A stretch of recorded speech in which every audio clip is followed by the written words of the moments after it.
permit on this event because of a planned drag show. The ACLU sent the town a letter calling the vote a violation of civil rights.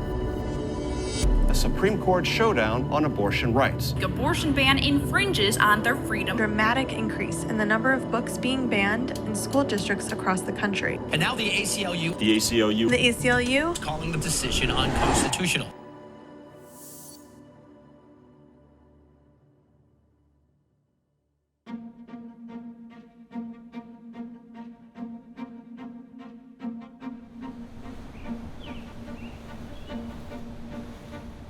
There is a battle brewing in North Brookfield over a pride event. This is my town. Growing up for me, there was like nothing. I had one gay cousin, and that was it. Trying to figure out who I liked and who I loved and stuff. It was kind of confusing. Organizers with the Rural Justice Network never thought this tiny town would make national headlines, all because their celebration features a drag performance. I have a ton of people message me and someone's like, they're banning drag, watch YouTube. And I was like, what do you mean? Like, I just didn't think that was a thing that they could do.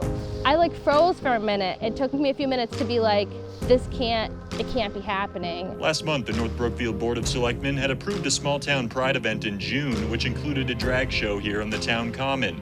Last week, they backtracked, which caught the attention of the ACLU.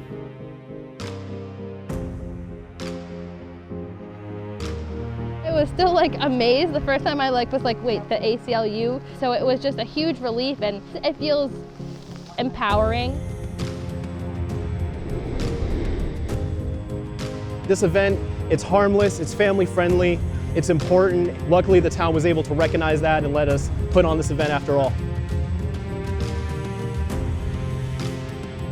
Pride celebration has received the green light. That's according to the town's mayor. I had to go leave a small town. I had to go to Washington, D.C. I couldn't be a gay person where I grew up. I really appreciated the ACLU's support and guidance, reminding us that we are allowed to have this event. We don't need to exclude anybody. Having the ACLU on board was just another way to emphasize that we're growing and we're making a difference.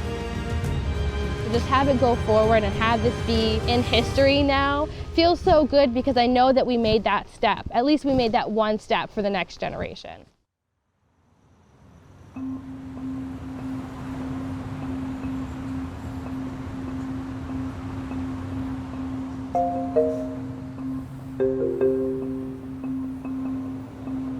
The Taunton Diversity Network was founded in June of 2020 after the peaceful protest that we held here in the city of Taunton after the killing of George Floyd. We're a nonprofit organization here with a heavy focus on diversity, equity, and inclusion.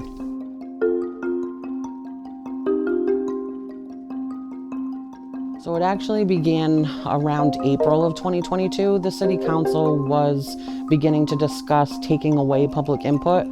They did not want residents to come into City Council meeting to address the city government. We felt like it's important, that we voted you into a seat, that you should listen to what we have to say, whether it's, good, bad, or ugly. A few of the councilors may have gotten their feelings hurt on occasion based on things that, city residents had to say, which if they're angry about something, they have the right to be heard. We reached out to the ACLU. We did a silent protest in City Hall. The ACLU ended up sending a letter to the City Hall and letting them know that they were definitely in violation of our rights. Some actions changed once they received that letter. We were thrilled when we heard back from the ACLU. To have another organization with a reputation like the ACLU, it just solidified things. We felt like, we are doing the right thing. We are on the right track. We really saw a change where the law department got involved and eventually was successful in keeping our right to be able to address our elected officials during public input. We're a small, newly formed organization, mostly made up of volunteers, and so to be able to partner with an already established organization is life-changing.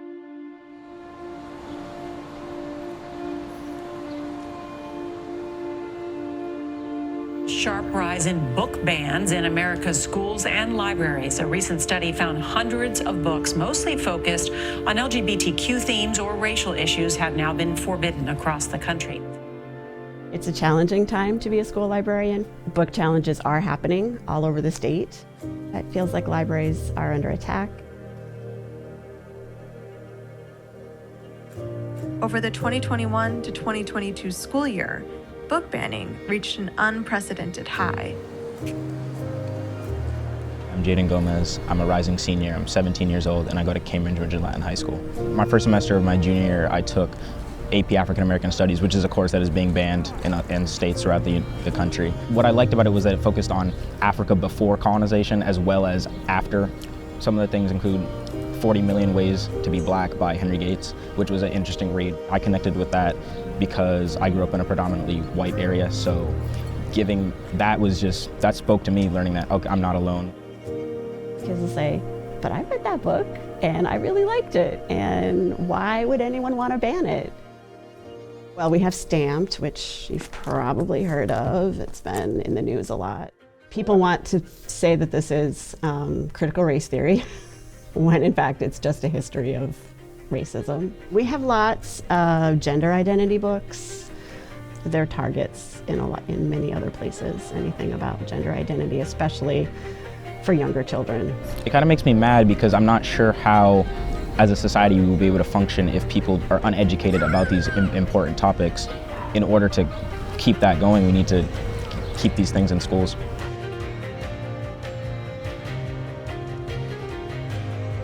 For the ACLU to write a letter and say, what you are doing is a violation of First Amendment rights was really powerful. It matters when local communities get a letter from the ACLU.